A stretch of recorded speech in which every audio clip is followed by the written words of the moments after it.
Hi, my name is Javier Chapman, and what you're about to watch is how to shoot an HD period piece feature film with 45 character driven actors for $20,000. Am I really realistically going to be able to pull off an HD feature film for $20,000? My assistant director is Justin Crane, who's a very dear friend of mine. What's up? I called Justin up about a month prior to pre-production. I said, Justin, I'm shooting a period piece. We have no money. I need you.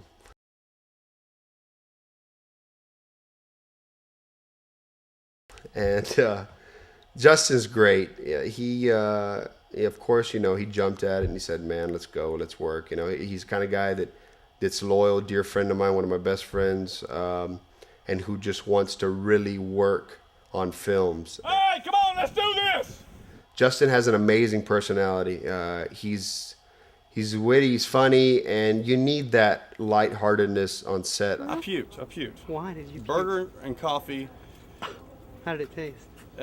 like burger and coffee. And Justin really broke up the monotony and the stress on set, and he did an amazing job. This is Mike Washleski.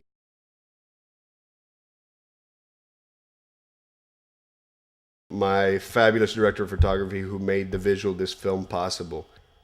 Mike and I really got it. He's someone that is dedicated. He never complained. He worked a lot of hard hours, and he understood HD, which is a very huge asset to working on a feature film when you're shooting high definition.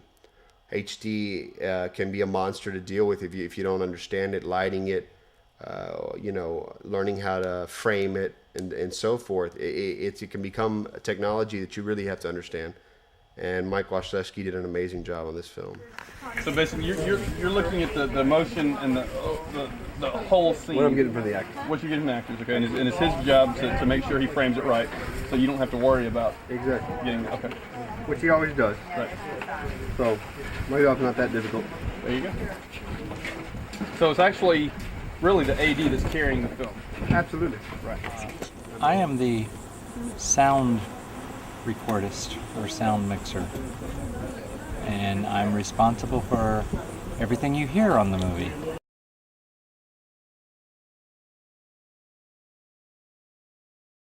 Blaine is very, very anal about his sound, which makes an amazing sound person.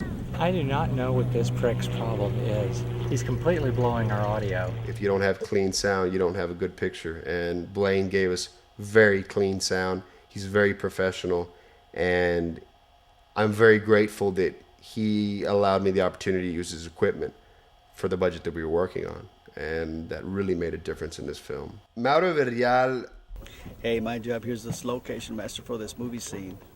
but Mauro did more than just that. He works for the city in the Chamber of Commerce as development for restoration, and that was such a beautiful thing for this film, since it was a period piece, because he knew where all of these old buildings in Rio Grande were. And if they weren't in Rio Grande, he'd find them. I'd call him the night before and say, Mauro, we changed locations. I need a horse with a wagon. I need a mule. I need an old 1940 pickup truck, and on top of that, I need a hill with a cross on top of it. And sure enough, it's like my fairy godmother would show up the next morning and everything would be there. It just, he never failed me, not once. And that really helps when you're working on a really low budget film. You have to have people around you who hustle like Mauro and who care.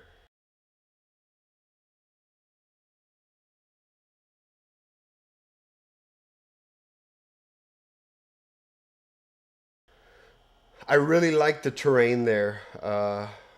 Beyond the hospitality of the people and the city of Rio Grande, I felt like the piece needed an environment that was very dry and rustic, but at the same time, that could apply for more of a North Texas type feel with a lot of hills. And I think Rio Grande's terrain lends that kind of environment. It has the hills, yet it also has the brush country that we needed for the South Texas brush and environment.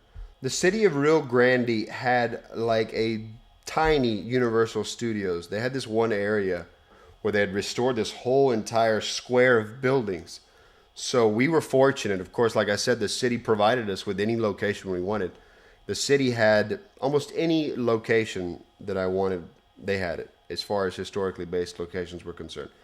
Texas is a place where you can film just about any piece and just about get anything you want for free, because I don't think there's a big movement of film in Texas, but there's not a lot of production that goes on in Texas. So when you do film something in Texas, people get excited and they want to help out and they want to be a part of the process. So I think you really have to get out there and just talk to people and ask them, I need 4 horses. We don't have a budget for horses, nor do we have the wranglers. And in a lot of our instances, we just went to cowboys, local cowboys in Rio Grande. And that's what you got to do when you're working with low budgets. You got to ask.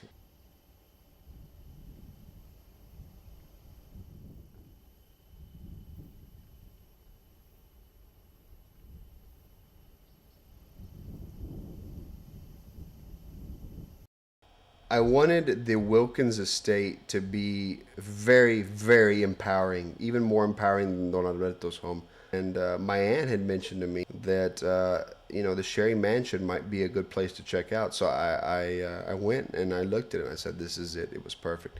My main concern there, and I think it was Blaine's concern too, was the sound. We're next to Sherry Road there. And we'd had clearance to shut down Sherry Road. I think there was a miscommunication problem, and one of the producers, Laura Perez, had known one of the officers from Mission. She called Mission PD, and Mission sent some of their people out, and they shut down Sherry Road. Again, another situation where there's no way on a $20,000 production you're going to shut down roads, but with the right attitude and the right locations and knowing the right people, you can pull off miracles. You really can. Santa Cruz scene by far was one of the most demanding scenes that my crew had to encounter. Santa Cruz is on a cliff that's about 100 feet high. It's very steep. The rocks are very loose. There was a nest of bees. It was hot. And I was trying to beat some daylight. So I had a lot of issues that I was stressed out about, obviously, as a director. But I knew that if we pulled this shot off, that it would take the crew to a higher level of confidence in what they could do. And it would be, imagery-wise, probably a very powerful and beautiful scene. They did it. These guys, we started about 2 o'clock in the afternoon, which is the hottest part of the day in Rio Grande City. The Jimmy Jib light is, you have to haul up probably 300 to 350 pounds just in weights. This is without taking up the rest of the completed jib up there. This is just the weights of the jib. It was at least 106, 107 degrees.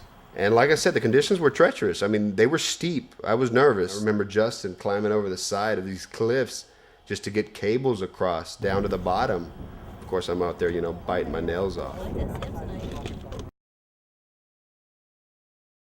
I wanted to shoot the Escobedo family as they make their entrance with their wagon into Arroyo. So I found this place, which was way the hell in. Not like that. Now he's gonna back up and get ready to start now. You got it, man.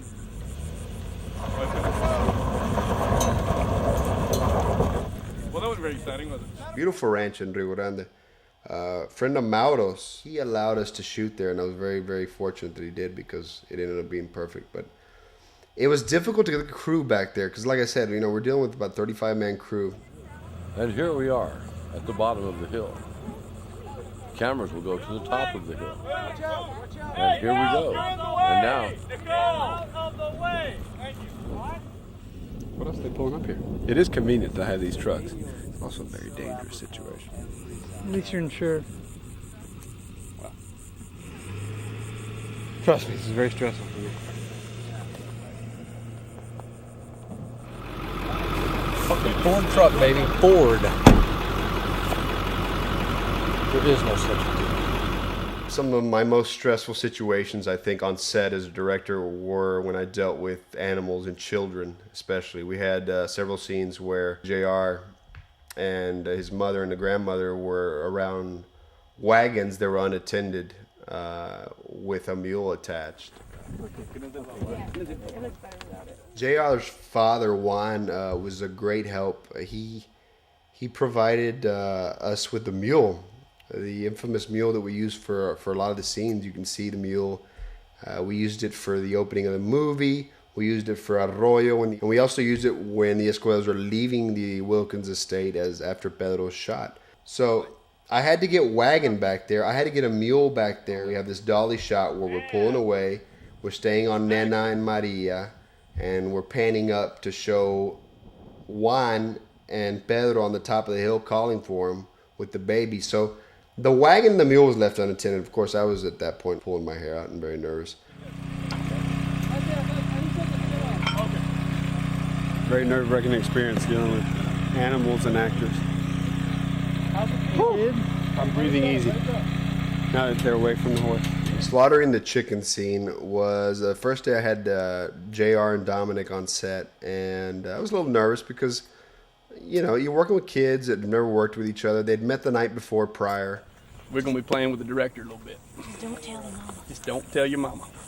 When we got on set and we started prepping for slaughtering the chicken scene, I started to see that they really meshed well together, and they were really creating a really nice camaraderie amongst each other, and that remained pretty solid for all 4 or 5 days that I had them. He pulled me aside and told me how I might be able to be a little bit better assistant director in the future. So, thanks, man. I appreciate it. I will squeeze you until the bleach comes out of your hair. When you learn how to speak English, let me know. I don't want to go crazy, man. Okay, I got my family here. Okay, Bato. Look, Okay. I'm leaving, man, okay? That's what I thought, man. You run, man. I'm taking off, man. You go. No, man, it's not worth it, man. It's not worth it. You go, man. Hey, I'm taking off. You go, man. What are you doing, mister? What are you doing, mister? Don't you look at me that way. You're a brave man. Mm-hmm. I'm insured. To the gills. You buy insurance for film, especially independent film, number one, to cover your liability as a producer, as a production company. Primarily equipment. We're dealing with high definition cameras that run $150,000 a piece. So Mine's bigger than yours. It's how you use it, baby. on top of that, lighting equipment and other grip materials, dollies, etc., that can be very costly. And in case something does happen, even to actors on set, it's important, I think, to have some kind of a production liability insurance. Those who can act, those who can't direct. There's also, at times, a few crew members that get out of your control and which you have no control over. And it's also nice to have some kind of a production insurance for them, too. Hey, Chach, is that a condom? Mm-hmm. That's a condom.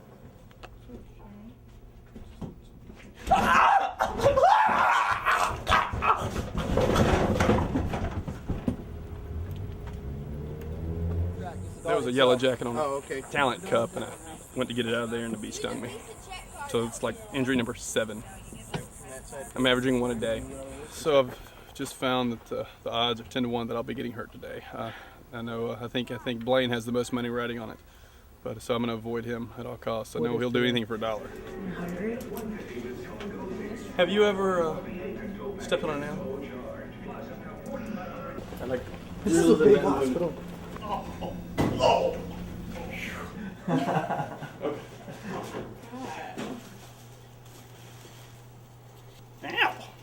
You feed anything inside or just step on the nail? No, so I'm able to walk.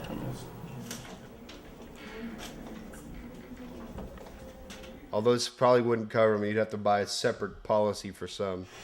Thank you, Mr. Choppa. Appreciate it.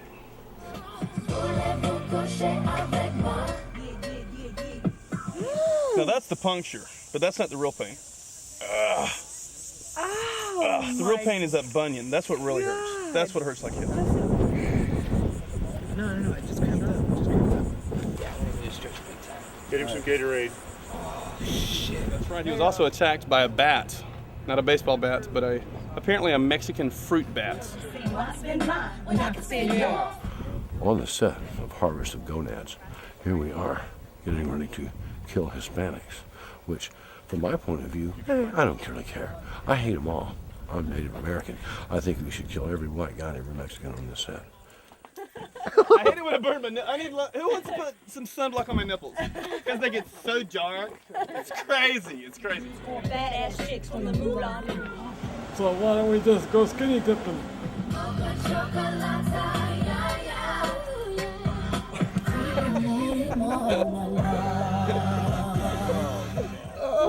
shit. I was like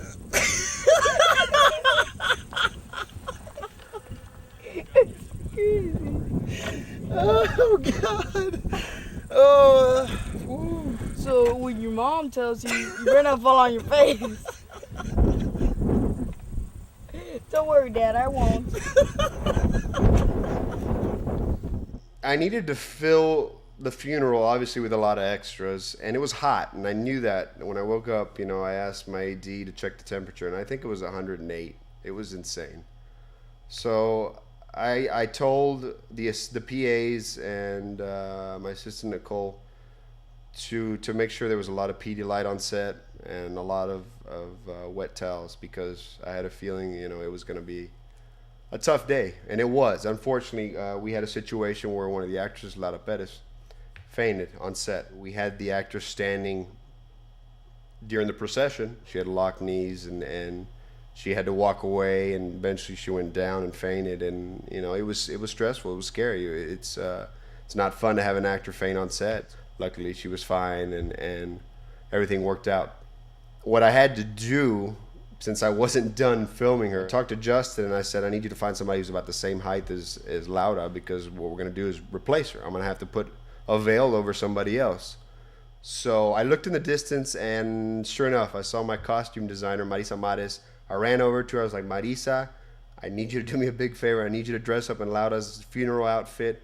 You know, have them paint your hair, do a little bit of prosthetic makeup on you for old age, and I've got to throw you in this scene. She was, you know, gladly she did it.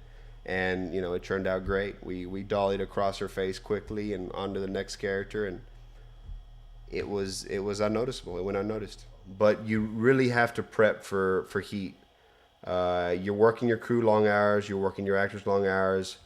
They're working their butts off for you. You have to take care of them. One of the cheap ways to combat the heat problems, a lot of our PAs and people helping on set would basically just fill up a big old 10-gallon jug, those big old orange jugs, with cold ice water, buy a bunch of bandanas, dip them inside of the tub, and just put them on actors' heads or put them on the crew's heads. It's so fucking hot. What a world! Is it a good air conditioning unit there? I don't know, man. Can't tell if it's working. I mean, it's mildly cold. What? The first day was hot, and then the second day was hot too. Third day was hot. It is. But this is like pretty much hell on earth. Primarily when you're shooting conditions where it's very dry and hot and dusty and there's a lot of wind, you got to really think about your equipment. You really need to keep an AC or some PAs on set who are constantly cleaning equipment, especially a lens. You got to have blankets. You got to have things to cover up equipment. There's sandstorms. There's things that come through that are unexpected, and what do? Just throw a towel. Just throw an old blanket on them. We walked out from under the tent. Blaine was left here by himself. A breeze picked up. I hear a help! And I look up, and the tent is coming our way. The thing about shooting the curandera scene is it never really rains in Rio Grande City, but of course, with our luck, the one day that I was shooting where I had 5K lights up outside, it did rain. It got really dark. It looks like Hurricane Bertha. Like some of the remnants is coming in, and it's hitting from Corpus Christi on down to Brownsville. The forecast says that you're fucked.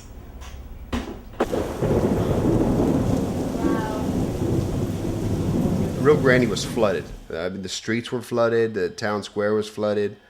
The whole area where we were shooting got flooded. So I had to let the water subside for about 2 days before I reshot the scene there. but those are things that you overcome and you adapt and you relocate and you do what you can to shoot another scene and make up for lost time. It's raining. It's raining on my parade. Damn it. On the death scene, I was having a lot of problems with these planes that kept circling.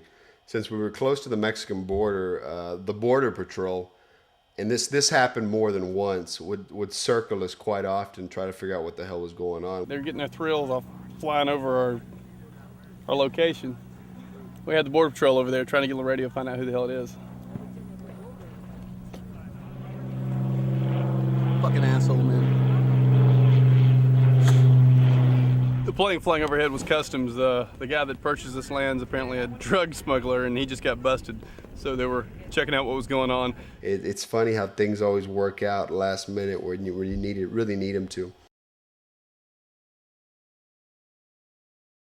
The grocery store scene was very, very important. It got Oscar to the point to where it was basically the straw that broke the camel's back that got Oscar to the point to where he wanted to go back and get revenge for his father's death. I felt like we really needed to write a scene to where Oscar had this moment where there was a racial conflict or there was racial talk and he was overhearing it in the background as he was browsing around the store. So we wrote this quick short scene, and honestly it was written probably a few days prior to shooting. And I didn't have a grocery store. I called Mauro a couple of days prior. We hadn't found a store yet, so I was starting to sweat. I was starting to worry, and I was like, where am I going to get a store scene? Where am I going to store? Mauro ended up calling me, of course, the night before and saying, we got a store. We got there on set 2 hours prior. They set the entire scene for me. Blaine was not too happy when I told him we were filming a scene next to Highway 83. I would just shoot until we got clean takes. Just took out all the bad sound of the 18-wheeler zooming by.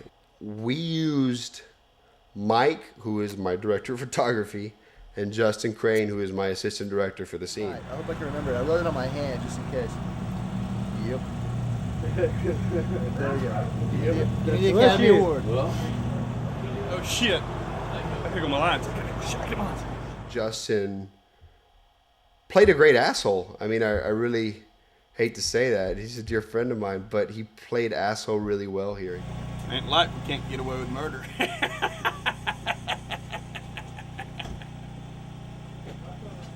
The scene turned out great. It was one of the better scenes, you know, and it goes to show you don't know what you're gonna get until you do it. You gotta be creative, go out there and do it. And sometimes the simplest scenes, sometimes the scenes that are so easy to set up turn out being the best. Cut. Where is he? Cut. Where am I looking? The scene after Pedro's death is a scene where I was really concerned about, well, first of all, Jimmy was out of town, so I had a problem there. And I needed someone to lay on a horse dead. Of course, I've spent many years around horses. I grew up on a ranch in Texas on horses, and I used to be a cowboy. I used to rope. So I said, you know, what the hell, I'll do it. That's my cameo. I'm the dead guy on the horse. I'm Pedro. In the barbed wire fence scene, I wanted the horses to jerk. I wanted a jolty feeling when the gunshot was fired, and also wanted Gil Daniel and Juan to jerk. So what I had to do is I had Pete. We had a couple of the 2x4 blocks, and I had Pete basically stand off in the distance and, you know, clap these 2x4s really loud. These are things that you improvise with. One of the biggest things I think you encounter working with a crew of 35 on a very, very low budget is that where are you going to put them? In this case, our budget was taken care of by the city of Rio Grande. We stayed at the Laborde House. It was a great place. It was perfect. It was in the middle of town. It was convenient. You know, they would have a continental breakfast for us in the morning, and it was a rewarding experience to be there. The Laborde House dates back into the 1800s. It's very, very old. And, you know, there's many ghost stories. But I think it's fun. I think I think with our crew, it became, it livened up things a lot, and, it made things more interesting. There'd be times where doors would shut, or, the on-wire doors would close. The shower would automatically start running, or the water would start running. So there were a few phenomenon experiences there.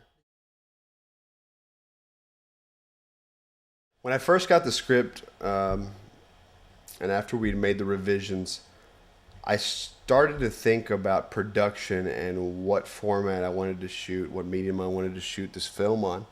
I'm a young buck of the digital age and of technology and the movement of HD. I love HD.